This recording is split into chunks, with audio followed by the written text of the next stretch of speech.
Le vent portait son nom comme un murmure interdit. Une mélodie discrète que seuls les arbres centenaires de la forêt d'Eliana semblaient oser fredonner. Lyra. Elle vivait en marge, sa simple existence un anathème dans le village de Solara. Un lieu où tradition et superstition s'entremêlaient comme les lianes dans la jungle dense qui l'entourait. Lyra n'était pas née sous de bons auspices, on disait qu'elle avait le regard des loups et le cœur de la tempête, des signes annonciateurs de malheur selon les anciens.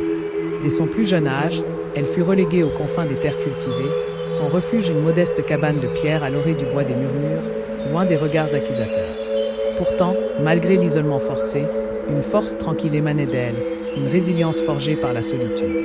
Ses cheveux d'un noir de jet tombaient en cascade sur ses épaules, et ses yeux, d'un vert profond, captaient la lumière de la forêt avec une intensité presque surnaturelle. Elle connaissait chaque sentier caché, chaque plante médicinale, et parlait aux animaux avec une aisance déconcertante.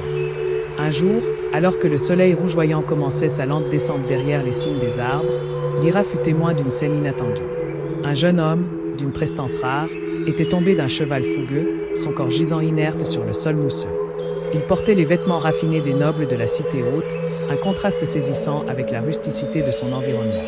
La peur, réflexe primaire envers un étranger, fut rapidement supplantée par son instinct d'aide. Sans hésiter, elle courut vers lui, son cœur battant la chamade.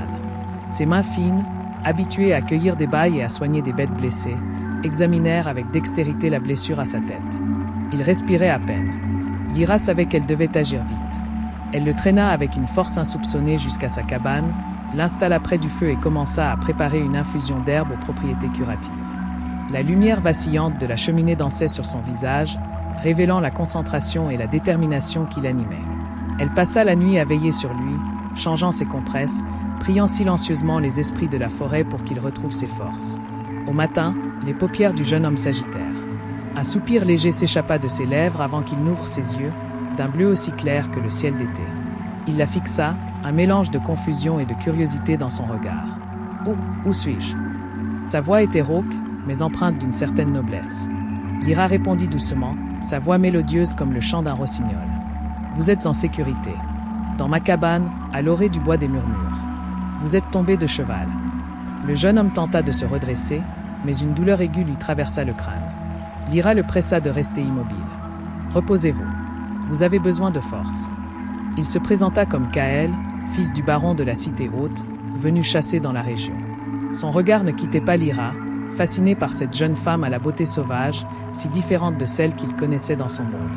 Il sentait en elle une pureté et une force qu'il n'avait jamais rencontrées. Les jours suivants, Kael resta sous les soins attentifs de Lyra. Il découvrit son mode de vie simple, sa connexion profonde avec la nature, sa sagesse silencieuse.